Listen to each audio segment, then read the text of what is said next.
پر دنیا میں کبھی کسی باطل نے مسلمانوں کو کمزور اور شکست سے دوچار نہیں کیا، نہ کر سکتا ہے صبح قیامت تک۔ لیظہرہ علی الدین کلہ کا ایک معنی یہ دھیان رکھیے، ہمارے یہاں تحریکی حضرات اس کا معنی صرف قوت و اقتدار اور حکومت کا لیتے ہیں۔ هو الذی ارسل رسولہ بالہدی ودین الحق لیظہرہ علی الدین کلہ، اللہ ہی ہے جس نے اپنے رسول کو ہدا اور بالہدی ودین الحق، ہدایت اور دین حق کے ساتھ بھیجا۔ کیوں بھیجا؟ لیظہرہ علی الدین کلہ، تاکہ اسے تمام ادیان باطلہ پر غلبہ عطا کرے۔ اللہ نے اس دین کو بھیجا ہے باطل پر غالب ہونے کے لیے، مغلوب ہونے کے لیے نہیں۔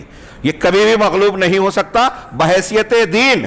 دینی جنگ میں کبھی کسی طاقت نے، کسی مذہب نے اسلام کو نہ شکست دی ہے نہ دے سکتا ہے۔ یہ بات یاد رکھیے گا، چھوٹی موٹی بات نہیں ہے، یہ تاریخ کا بار بار دہرایا ہوا سبق ہے۔ ہمارے بعض اساتذہ اس کی مثال دیتے تھے کہ آپ دیکھیے کہ تاتاریوں نے پورے عالم اسلام پر 7ویں صدی ہجری میں پورے عالم اسلام پر یلغار کر دی، اور عالم اسلام کے جگہ جگہ چپے چپے میں مسلمانوں کی ثقافت، جو تہذیب و ثقافت کے آثار تھے، اس کی اینٹ سے اینٹ بجا دی، لائبریریوں کو دریاؤں کے پانی سے دھو ڈالا، ہاں، اور اتنا قتل کیا کہ صرف بغداد میں کہتے ہیں 9 لاکھ، اور الگ الگ روایتیں ہیں، کم سے کم یا ایک روایت کے مطابق 9 لاکھ مسلمانوں کو شہید کیا، قتل کیا، کھوپڑیوں کا مینار بنا دیا ان ہلاکو اور اس کی فوجوں نے۔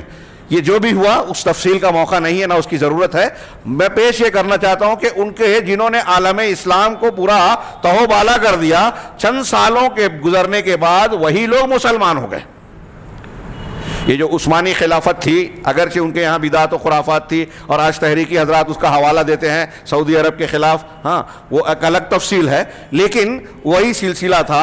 اور یہ ہلاکو اور ان کی قوم جس نے عالم اسلام کو تخت و تاراج کیا تھا، ہاں، تباہ و برباد کیا تھا، سیاسی اعتبار سے بظاہر مغلوب بنا دیا تھا، لیکن بالآخر ان کا دین مسلمانوں کے دین سے شکست کھا گیا۔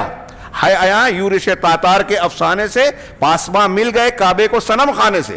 علامہ اقبال نے اسی کی طرف اشارہ کیا، واقعے کی تلمیح کی، اور بتایا کہ جن لوگوں نے مسلمانوں کو تخت و تاراج کیا تھا، انتہائی قتل و غارت گری کا شکار بنایا تھا، بالآخر وہی اسلام میں داخل ہو کر مسلمانوں کو اور اسلام کے پاسباں بن گئے، اور صدیوں تک اسلام کے معاملے میں جمے رہے، اور یہ یورپ والوں کو معاملہ کھٹکتا رہا۔ تو دینی اور مذہبی اعتبار سے اسلام دلائل کی بنیاد پر کبھی شکست نہیں کھا سکتا۔ یہاں ہم نے پڑھا کہ شیاطین الانس والجن، ابلیس سے لے کر آج تک اس کے چیلے چاپڑے سارے لوگ حق کی مخالفت میں بہت ساری باتیں جس کو وہ دلیل کہتے ہیں جبکہ وہ حقیقت میں شبہات ہوتے ہیں، پیش کرتے ہیں، کریں گے اور کر رہے ہیں، لیکن اس میں دم نہیں ہوتا۔ آج ہمارے یہاں کچھ فتنے پیدا